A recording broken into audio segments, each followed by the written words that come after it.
Yes, I'm wearing my generic Marvel shirt. So, Ant-Man and the Wasp. Yeah, this feels like a bit of a placeholder. So before we begin the review, I've been messing up. I thought Janet was the daughter when it really was Hope was the daughter of Hank Pym. Janet, his wife. I just realized that right now. Like while I was saying things and I don't know why. I think one thing is the other thing and the other thing is the other thing.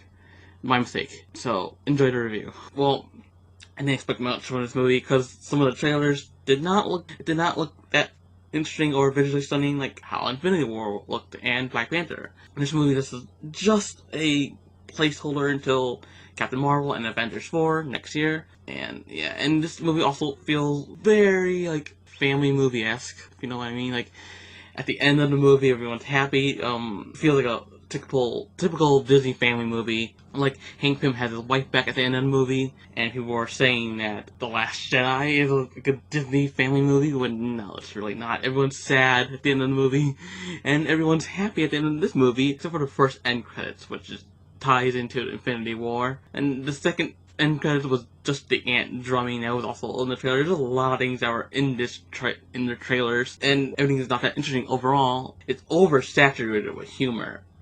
And I forget that this was a superhero movie. Well, I mean, the humor is still pretty funny. And then, oh, thanks Paul Rudd as a great comedic actor. And then the action's not that great. Oh, Angelina Lilly Wasp does one great good action scene. And some of the shrinky to big stuff is still pretty cool sometimes.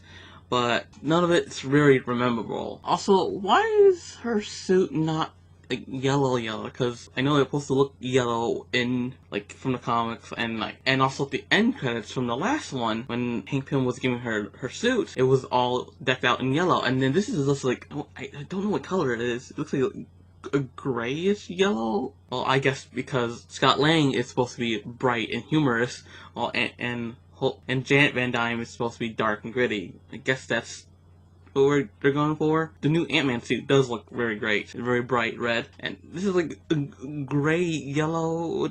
Why is it not more vibrant? I guess with the comedy stuff, I guess I could say I think my favorite part is when since Scott Lang's suit is acting up, he keeps on shrinking, going big, and he's like a tiny little person for like a part of the movie. So let's just dive into the story a little bit. Or I don't know how much I can go deep into it because it just feels very generic. I don't know if it's going to be me just rambling and ranting on how long it's going to be, but I'm gonna see what I can say. Scott Lang's on the house arrest because of what he did in Sokovia with helping Cap, and this does lead into some goofy shenanigans later. And also, Scott has been having these dreams about like the quantum realm, and like he also has Hope Van Dyne's memory of when Janet was a little girl. Also, Hank and his daughter has been building a device that will travel through the quantum realm because since from the last movie, Scott was able to get out of the quantum realm. So if he can get in and get out, then I mean they can do it as well. So Hank Pym has his base that can shrink down.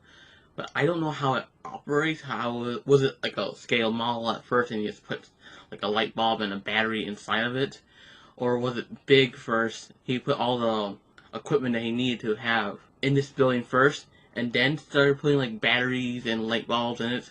But how did he get them in there in the first place? Did he just grew it, and why does he need a giant battery and a giant light bulb?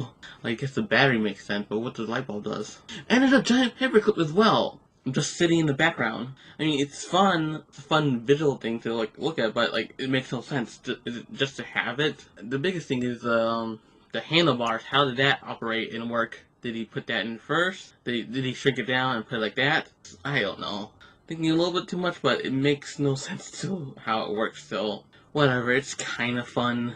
I know I'm complaining, but whatever. So they go to this one guy that have like technology that they need, but on the black market. They go to this one dude, and they've been buying stuff for him for the past few years, and he has an inside guy that knows about like things. So I messed up this last part actually, so I had to redo it. So I know what to say Hope. So Hope has been going to this one guy, disguising her name as like Susan, whatever, and he actually finds out that from the inside people that's been following her, he finds out that she is Hope Van Dyne instead of Susan or whatever. So I don't know why I messed this part up, so Sorry about that. I couldn't speak. And your father is Hank Pym. Now I realize, why would he not recognize her? Because, like, she was in the media, right? From the last movie, because she was still facial in Pym Tech, right? Wasn't she? What's going on here?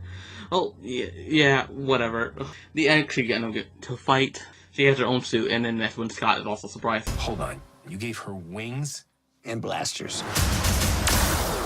So I take it you didn't have that tech available for me. No, I did.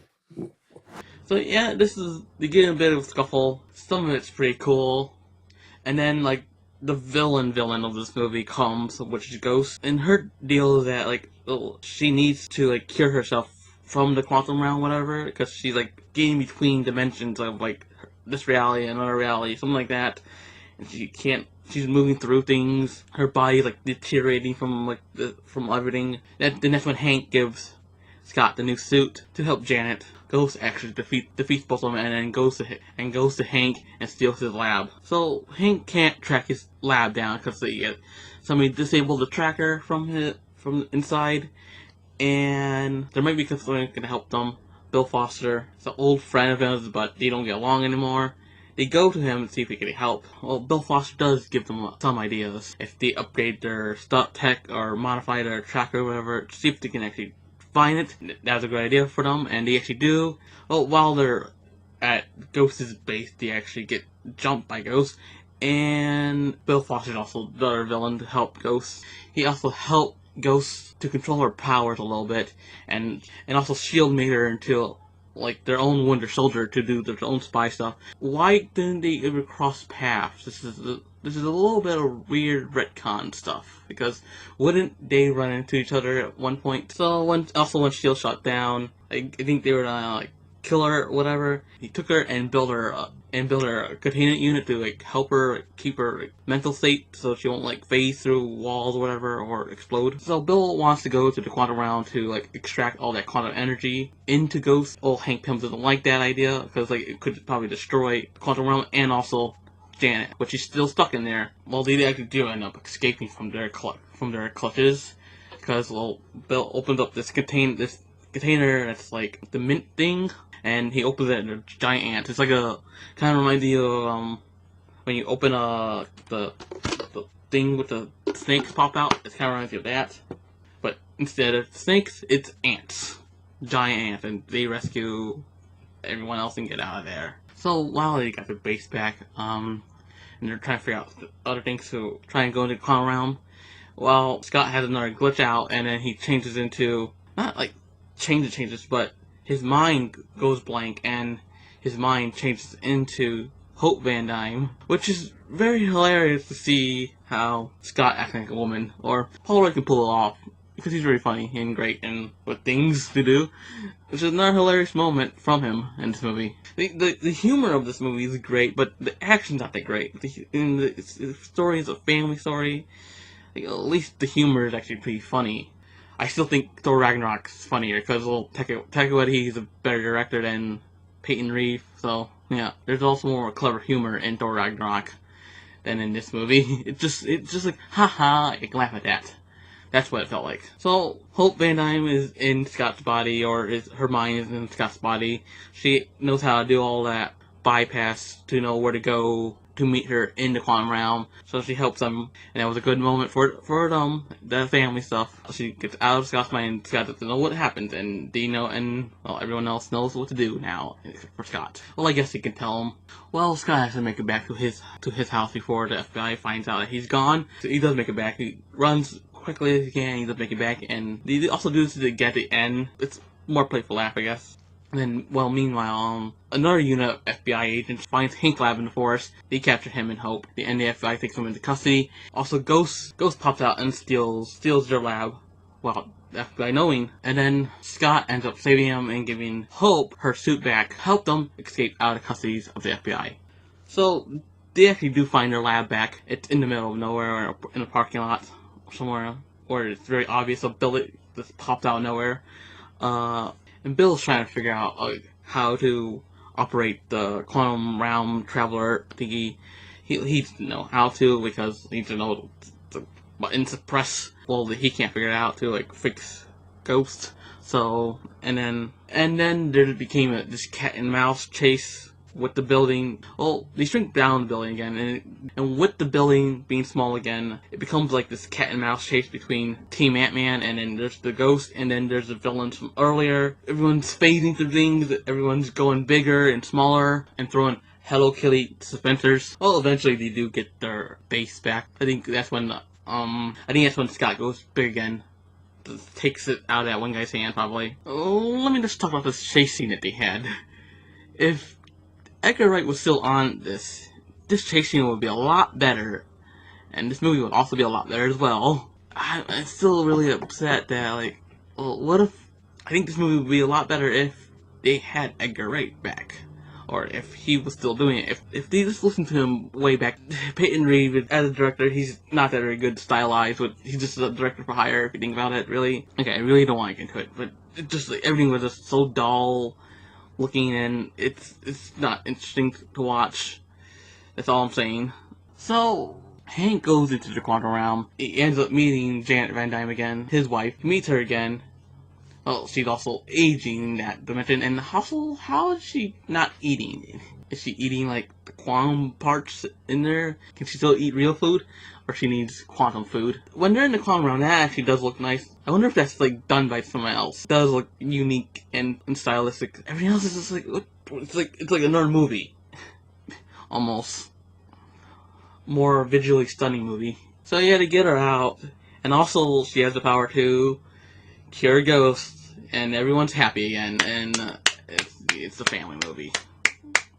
Also, Scott has to travel back to his place before the FBI catches him being out of his place. Well, then there's some gags. Old Scott grows his suit without being inside the suit. Well, and they think he's in the suit when he's really not. And then it just floats down, and how does that thing just standing up still for a few minutes? Unless that's a part of the magic act. I think at the end of the movie, take off his tracker to get out of the house finally. I think that's what happens.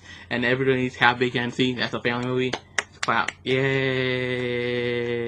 Boring. Like, I never felt anything compelling in all these action sequences, even with Ghosts. Never really felt like life-threatening, if you think about it. Just felt very generic. Nothing was uniquely done with any of the characters. Just all stuff you saw before. Like, I want something new with the growth. Everything else was from Edgar Wright's notes today. They was undo, like with the suitcase fighting in the first one. Nothing feels unique or visually stunning, like in this one, except for the quantum realm part. Well, I'm talking about the shrinking and the ghost part. Nothing was very well done with the action sequences with those guys. It could have been done. Oh, let's talk about the end credits. Oh, the one that's actually good, which is the first one. And it leads to Infinity War. They're gonna collect some quantum energy stuff, and they say, don't get sucked into a vortex cell, send you to the future, whatever. Something like that. While he's in the quantum realm, everyone else gets snapped into dust. And that's the only very good part of the movie. How's Scott gonna get out of quantum realm? I think he got out before, he can get out again. But this time, they used that machine. Like what he did last time, whatever. Who really knows what's gonna happen? We gotta wait until Avengers 4. I mean, he is on set photos, so obviously. Well, he's on set photos in the past, during Avengers 1. Maybe he's crowd back there or something like that? I don't know. Who knows? So yeah, this movie's like a 6 out of 10. I'm gonna also give it, it's not the best of things, it's not the worst of things, it's just fine. It's just fine. It's just a placeholder. It's like, we want the real movies, we want Captain Marvel and Avengers 4, so we'll just have to wait for that. Also, Spider-Man, second Spider-Man is after that. It's supposed to be the start of Phase 3, I think. Obviously. So, that was not too through by this movie. But also that de-age technology is still pretty good. They did it for Janet and Hank and Bill. That was pretty good to make them look younger from how they looked in the 80s. Just really impressed by it. So what did you think of Ant-Man and the Wasp? Did you like it? Did you not like it? Did you hate it? Please. Right here this time. Give me a comment down below, give me a like everything else, and subscribe for more. I've been Matt for one, and see you later, moviegoers. What a boring movie. I'm not a shrink.